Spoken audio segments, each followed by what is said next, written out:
Como vimos hasta aquí, el capitalismo desarrolla cada vez más contradicciones. La multiplicación de la riqueza material que existe en el mundo es contradictoria con la miseria creciente de millones. Los avances científicos y tecnológicos son enormes, pero no se traducen en una mejoría en las condiciones de vida de las mayorías. Maquinarias que podrían reducir muchísimo el tiempo de trabajo son utilizadas para obtener más ganancias, mientras las jornadas laborales se hacen cada vez más extensas y millones caen en la desocupación. Mientras la capacidad de producir alimentos se multiplica, son más los que mueren de hambre en el mundo. Es decir, estamos hablando de un sistema totalmente irracional, que ante cada avance que produce se demuestra contradictorio con las necesidades sociales mayoritarias. Además, el capitalismo no puede generalizar los avances de la ciencia y tecnología a todas las ramas de la industria y los servicios, ni tampoco a todos los países. Como vimos, su supervivencia depende de seguir robando una parte del trabajo a los asalariados para tener ganancias y mantener sus privilegios. Esto, a su vez, lleva a guerras entre los países y a la destrucción del medio ambiente. También provoca crisis económicas recurrentes a nivel internacional. No hay salida dentro del capitalismo a los padecimientos que sufre la mayoría de la población. Frente a este sistema, Marx propone pelear por el comunismo. Por lo tanto, tenemos que preguntarnos, ¿qué es el comunismo? En el pensamiento de Marx, el comunismo tiene un doble significado. Por un lado, es un fin a realizar, y por otro, un movimiento real que se desenvuelve frente a nuestros ojos. Pero vamos por partes. ¿Por qué un fin a realizar? Porque el comunismo tiene un objetivo. Una sociedad que liquide a las clases y al Estado, que organice la producción y a la vez desarrolla nuevas instituciones sobre la base de las necesidades reales del conjunto de la sociedad, generalizando el principio democrático según el cual serán los productores asociados quienes decidan cómo y qué producir. Marx decía: nuestro objetivo es que los trabajadores, que son los verdaderos productores de las riquezas, se asocien y regulen racionalmente su intercambio de materias con la naturaleza y lo lleven a cabo con el menor gasto posible de fuerzas y en las condiciones más dignas de su naturaleza humana.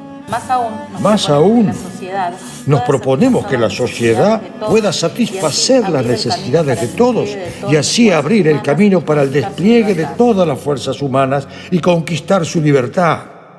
La condición fundamental para ello es la reducción de la jornada de trabajo. Mirá qué flashero, Marx, ¿eh? Yo quiero trabajar menos. Sí. En definitiva, propone una sociedad sin clases sociales donde todo el desarrollo de la ciencia y la tecnología esté puesta al servicio de reducir al mínimo el trabajo indispensable, hasta que represente una porción insignificante de las ocupaciones de los seres humanos. Una organización que socialice y planifique conscientemente la economía y pueda satisfacer así todas las necesidades colectivas. Esto permitiría un desarrollo de las fuerzas humanas y creativas inimaginables, que es el verdadero objetivo del comunismo, abriendo paso al tiempo libre y al ocio, y con ello al desarrollo de la cultura, la ciencia, el arte, la educación y el deporte. En otras palabras, sería posible desplegar todas las capacidades humanas en armonía con la naturaleza. Si en las sociedades de clases han surgido grandes genios como Beethoven, Einstein o Aristóteles, por nombrar algunos, ¿se imaginan la potencialidad de las sociedades humanas si todos pudiéramos dedicar la mayor parte de nuestro tiempo a las artes y a la ciencia y no como hoy al trabajo asalariado al servicio de los capitalistas? Pero también Marx plantea que el comunismo es el movimiento real que busca abolir el estado actual de cosas. ¿Qué significa esto? Que ese objetivo de una sociedad comunista no es un invento, ni una ilusión, ni una utopía, sino la expresión del conjunto de las condiciones reales que estamos viviendo bajo el capitalismo, de la lucha de clases existente en su interior, de un movimiento histórico que se está desarrollando ante nuestros ojos. ¿Y qué se desarrolla ante nuestros ojos? Por un lado, el despliegue enorme de la técnica que, como dijimos, bajo el capitalismo, al servicio de la ganancia empresaria, solo crea crisis y mayor explotación. Pero si fuera socializada y puesta al servicio de las necesidades de todas y todos, podría crecer a mayor escala, superando por mucho a la actual y permitiendo el desarrollo pleno y creativo de la humanidad. A su vez, esta idea tiene otra importante consecuencia. Si de lo que se trata es de superar a la sociedad capitalista tal cual es, pero apoyándose en sus desarrollos previos, es imposible pensar la construcción del socialismo en un solo país. La mundialización de la economía capitalista supone que todas las economías nacionales están fuertemente entrelazadas, con lo cual, para realmente superar al capitalismo, es necesario hacerlo a nivel global. Veamos cómo lo explica Marx. Lo he dicho siempre, que los obreros no tienen patria, que los proletarios del mundo deben unirse, que el capitalismo es un sistema mundial, es un disparate pretender reemplazarlo por cualquier otro sistema nacional. El objetivo del comunismo es la liberación de los trabajadores y por ese medio de la humanidad, de toda explotación y opresión. Por otro lado, lo que se desarrolla ante nuestros ojos es la rebelión permanente de los esclavos modernos, los trabajadores, contra las condiciones de explotación. Claro que no siempre esta rebelión se expresa de forma generalizada, pero está todos los días presente en la realidad en que vivimos. El comunismo tiene raíces profundas. Parte de la lucha constante de la clase obrera por sacudirse del yugo del trabajo, que por un lado se manifiesta espontáneamente en la resistencia silenciosa de todos los días, el intento de robarle minutos al patrón y a la máquina, como cuando se trata de alargar el tiempo de descanso, eludiendo el control de los jefes en el comedor o en miles de ejemplos cotidianos. Y por el otro, de manera abierta, esa tendencia del proletariado se expresó y se expresa en las luchas históricas por la reducción de la jornada de trabajo y la semana laboral, por vacaciones pagas, por bajar los ritmos de producción, por la organización en el lugar de trabajo, contra la dictadura patronal o por el control obrero de la producción. Por eso, la famosa frase del Manifiesto Comunista afirma que el capitalismo crea sus propios sepultureros, ya que a medida que la burguesía busca maximizar sus ganancias, la clase obrera crece y se desarrolla, se concentra en grandes fábricas y servicios y adquiere un enorme poder. Porque ella es la que mueve todo, los transportes, los bancos, la producción de alimentos, la vestimenta, la construcción, los servicios y los medios de comunicación. Es por esto mismo que los capitalistas hacen todo lo posible por atacar la idea de comunismo. Tienen temor a que la clase trabajadora ponga en marcha esa enorme fuerza. Inventan ideas como que el comunismo te va a sacar tu casa o que todos los bienes personales serán compartidos. Sin embargo, veamos lo que decía Marx. Lo que caracteriza al comunismo no es la abolición de la propiedad privada en general, no, sino la abolición de la propiedad privada burguesa, que es la expresión última de un régimen de producción y de apropiación de lo producido que se sostiene únicamente por la explotación del hombre por el hombre. Y así entendida, entonces, los comunistas pueden resumir su teoría en esta fórmula: abolición de la propiedad privada de los medios de producción. De los medios de producción burguesa.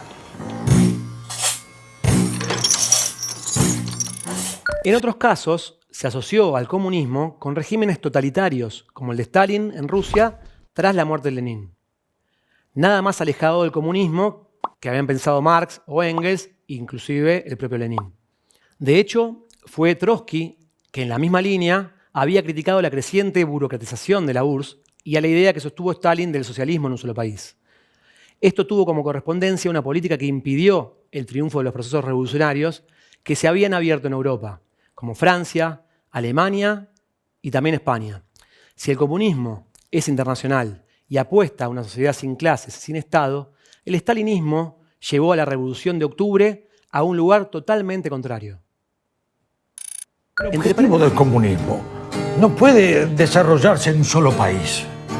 No, porque la revolución es nacional por su forma. Porque naturalmente, para luchar, los trabajadores tienen que organizarse como clase en su propio país, pero no por sus contenidos, que es internacional. Efectivamente.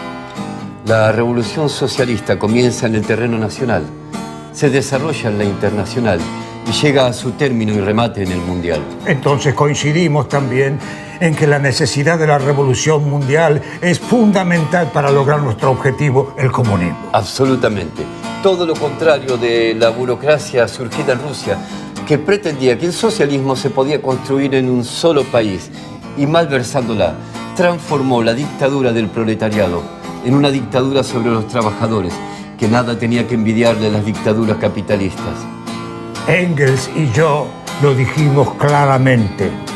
La dictadura del proletariado es un medio, no un fin en sí mismo. Una dictadura, sí, sobre la burguesía y sobre su sistema de propiedad, pero la más amplia democracia para el proletariado. Un medio para que el Estado mismo acabe por desaparecer. Lo sé. Entre paréntesis, como vimos en el video, esa dictadura del proletariado es un periodo de transición que comienza después de la toma del poder. Los trabajadores ponen en pie su gobierno, que es una dictadura de la mayoría contra la anterior minoría opresora, que era la burguesía. Este gobierno será la máxima de las democracias para las y los trabajadores y para todos los sectores antes explotados y oprimidos. El avance hacia el comunismo y hacia la extinción de toda forma de Estado empieza por el desarrollo de la más amplia democracia desde abajo, basada en organismos de coordinación como los soviets o los consejos, donde se pueda discutir todo. Pero, ¿por qué decimos que es un periodo de transición? Porque ese Estado de los trabajadores tiene como objetivo terminar con la propiedad privada de los medios de producción. A medida que avanza en expropiar a la burguesía y que la revolución se extiende de manera internacional, las clases sociales van desapareciendo. Esto, lógicamente, no es una tarea sencilla. Tendrá avances y tendrá retrocesos. Pero si se logra avanzar, el Estado obrero se va a extinguir junto con las clases sociales. Porque, como vimos en los capítulos previos, el Estado, que es un instrumento de opresión en manos de la clase dominante, ya no va a tener razón de ser. Y porque, al revés del capitalismo, el comunismo es una construcción consciente y creadora. Es irreconciliable con la existencia de toda burocracia que controle o limite la deliberación colectiva en función de un interés particular o individual. Por todo esto, la lucha por esta perspectiva implica que los sectores explotados y oprimidos se organicen, como ya plantearon Marx y Engels y luego Lenin y Trotsky. Los capitalistas se organizan en sus partidos y en corporaciones, tanto a nivel nacional como internacional, y conspiran permanentemente para salvar al capitalismo y defender a su clase. La pelea por el comunismo implica que las y los trabajadores se organicen en su propio partido y hagan su propia política, una política de la clase obrera, independiente de los capitalistas, para liberarse de la esclavitud asalariada. Esta política no se puede limitar a reclamos salariales o a reivindicaciones de cada sector por separado. Implica que las y los trabajadores puedan plantear una salida política al conjunto de los sectores explotados y oprimidos por el capitalismo, con un programa que tome en cuenta sus reivindicaciones y las medidas para resolverlas. Si el comunismo implica terminar con todo tipo de explotación y opresión, es necesario luchar desde ahora contra todas las opresiones que genera el mismo capitalismo contra las mujeres, las opresiones por raza o por nacionalidad. Los comunistas, dice el manifiesto, aunque luchando siempre por alcanzar los objetivos inmediatos y defender los intereses cotidianos de la clase obrera, representan a la par, dentro del movimiento actual, su porvenir. ¿Cómo? Luchando porque la clase obrera se transforme en clase dirigente del conjunto de los oprimidos, proponiéndose derrotar en forma revolucionaria a los capitalistas y conquistar el poder político para avanzar hacia una sociedad libre de explotación y de opresión. Algunos dicen que cuando se pudra todo voy a estar con ustedes, pero este futuro se empieza a construir hoy. Tenemos que anticiparnos a las luchas a las que inevitablemente el capitalismo nos va a llevar. Construir ese partido de los trabajadores para que esta vez no sean las grandes mayorías las que carguen con la crisis y terminar de una vez por todas con la esclavitud asalariada que nos imponen. Esta es la única manera de liberar todo el potencial creativo de la humanidad contra la barbarie capitalista. Bueno, llegamos al final. Esperamos que te haya sido útil este curso. Recomendamos los grupos de estudio para profundizar lo que vimos en todos los videos. En el campus también podés dejar tus preguntas y también todo tipo de opinión. Para finalizar, te recomendamos ver el capítulo 4 y el capítulo 0 de la serie Marx ha vuelto. Hasta la próxima y nos vemos en la lucha.